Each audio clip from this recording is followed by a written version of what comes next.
والصلاة والسلام على سيد المرسلين وعلى آله وأصحابه أجمعين وعلى كل من تبعهم بإحسان إلى يوم الدين.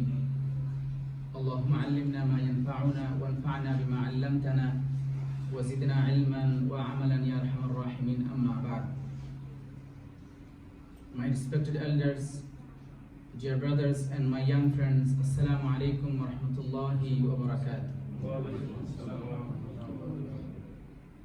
Alhamdulillah, Allah subhanahu wa ta'ala has granted us this tawfiq and ability to come to the masjid and to perform Jumu'ah Salah in Jama'at and congregation. May Allah subhanahu wa ta'ala accept all these a'mal from us. My dear brothers, in the UK, as we have summer holiday now, the summer holiday has started and we have weeks and months ahead of us. So today I'd like to address my young brothers, our youngsters, and the future generation of Islam. I'd like to speak to them. I'd like to mention few things in regards to how can we spend this summer holiday or any holiday, any free time. My dear brothers, we all are aware of this, that the life is so fragile. There is no guarantee in our life until how long me and you will be alive. So therefore, the Holy Quran and the Sunnah of Prophet Muhammad sallallahu alaihi wasallam both have emphasized this point that we should spend our life in a manner, in a way that is beneficial for our this dunya and the hereafter. We all should be in a position that we desire, that we want. When we die, when we leave this dunya, people remember us in a good manner. All of us want that. That when I am dead, when I'm gone from this dunya, people remember me with good names. And it's not something bad, rather it is good. It is desirable. Prophet Ibrahim alayhi salam, look at the Quran, Surah As-Saffat. Prophet Ibrahim alayhi salam made this dua specifically. وَجَعَلْ لِي لِسَانَ صِدْقٍ فِي الْآخِرِينَ. That, oh Allah, grant me a good name in the later generation. So that means it is a good wish and will that we all wish when we leave this dunya, when we leave this world, people remember us in a good manner. But my dear brothers, if you want to be remembered, then you have to do something because of which people will remember you. And therefore, we are encouraged to live our life in such a manner that is beneficial for myself, for the ummah, for the mankind. So in this regard, once I asked one of the influential scholars of our time, Arab scholar Shaykh Abdul Karim Bakkar, Hafizahullah.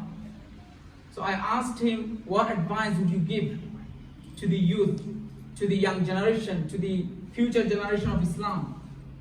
So he said, I would advise them to acquire, to achieve 3 qualities in their life, 3 goals in their life.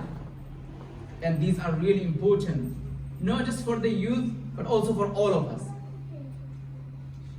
The first quality that he mentioned, my dear brothers, is أن تكون صالحا. That a person should be good in their moral and akhlaq, in their characteristics, in their behavior, to be a well-behaved person, well-mannered person. In the Quran and in the Sunnah of Prophet Muhammad sallallahu alaihi wasallam, the word salih has been mentioned several times with different meanings. وَعَامِلُوا الصَّالِحَاتِ صَالِحِينَ كُونُوا مَعَ الصَّادِقِينَ. And many other words have been mentioned in the same meaning. So Shaykh is saying that the first quality that we need to achieve, we need to gain, is أَن نَكُونَ صَالِحِينَ فِي أَعْمَالِنَا. That we should be good and well behaved in our a'mal, in our characters, in our behavior with other people. And the second quality that he mentioned is أن تكون ناجحا. And this is really important, my dear brothers. Shaykh is saying that we should try to achieve whatever we are trying for. Meaning, if the person is interested in business, let him focus on his business. Let him dedicate his time for business.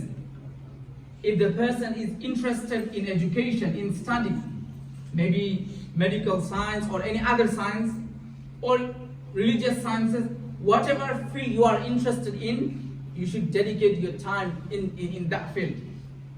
Because when a person is dedicated to his own interest, to his own field, they will be engaged and involved in their own activities. Therefore, they can save themselves from committing and from being involved and engaged in any other worthless and useless activities. My dear brothers, we see in our community, I don't have to give you an example for that. We see in the community when the youth don't have anything to do, when they don't have any goals to achieve in their life, they get involved in harmful activities. However, if we have made a goal for our life, if we have something to achieve in order to be successful in our life, then these youth will be involved and engaged and busy with their own activities. And when I say your activity, your field of interest, it doesn't have to be for everyone, it doesn't have to be the same field.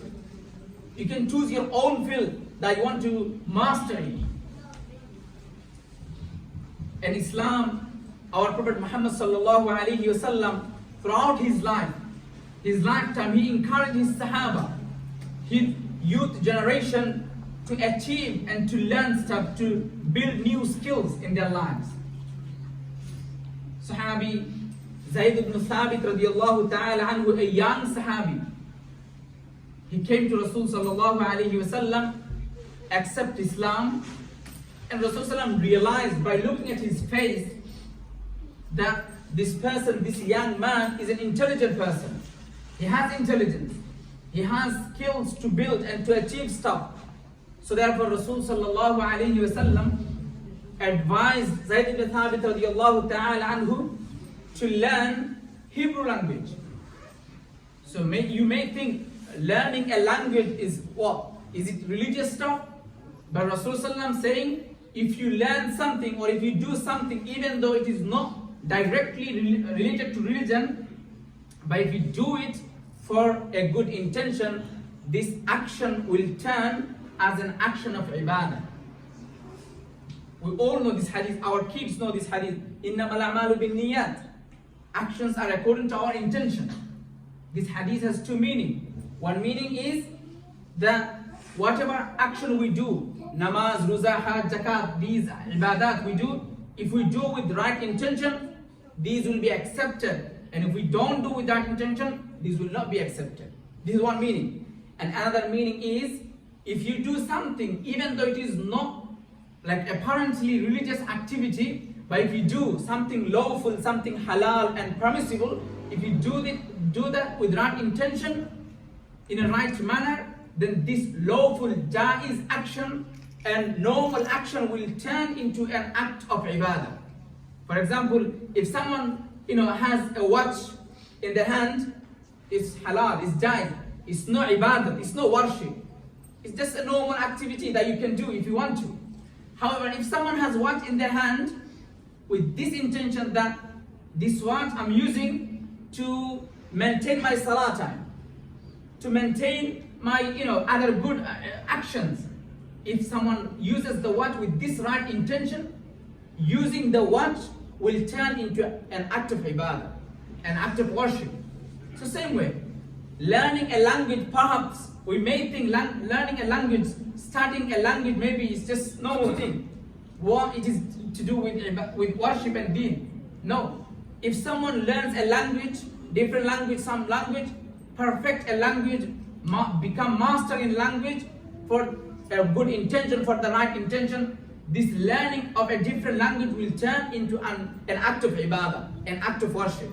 So look at Rasul sallallahu alayhi wasallam. He's advising this young man not to go to and memorize the Quran. Obviously, memorization of the Quran is something desirable.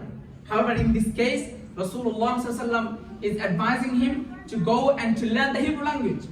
And Zayd ibn Sabit radiallahu anhu says, it is mentioned in Sunan Abu Dawud that تعلمت العبرانية في أقل من شهر.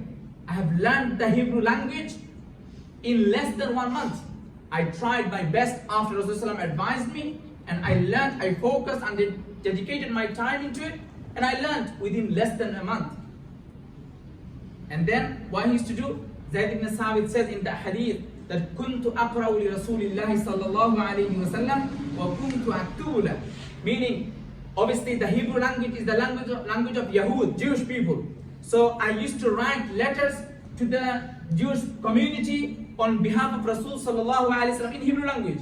And when the Yahud would write a letter to Rasul sallallahu in their language, I would translate this letter to Rasul sallallahu alaihi wasallam. He used to carry out this duty. My dear brothers, so when I'm saying you should try to be successful in your field of interest, it can be anything as long as it is lawful. Imam Shafi'i rahmatullahi alayhi used to encourage the youth and Muslims at his time to be master, to be specialized in medical science. He used to say that medical science is something that we also need to be mastering. Muslims should come forward and to be experts in that field as well. So that was the second quality that we need to achieve. And the third quality, my dear brothers, that we need to achieve is أن تكون نافعا. That in our life, Islam teaches us not to be selfish. If you have learned something, if you have achieved something, don't just think for your own selves. Rather, be beneficial for others. We all know this ayat, كنتم خير أمة أخرجت للناس. This ummah of Islam, this nation of Muslims have been created for mankind to benefit other people, to support other people in many, many ways.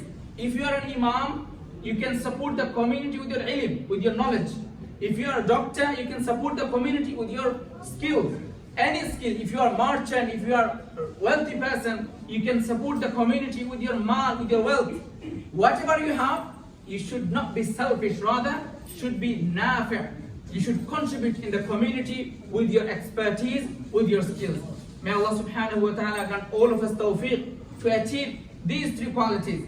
The first one is to be salih, to be good in our akhlaq, in our characters.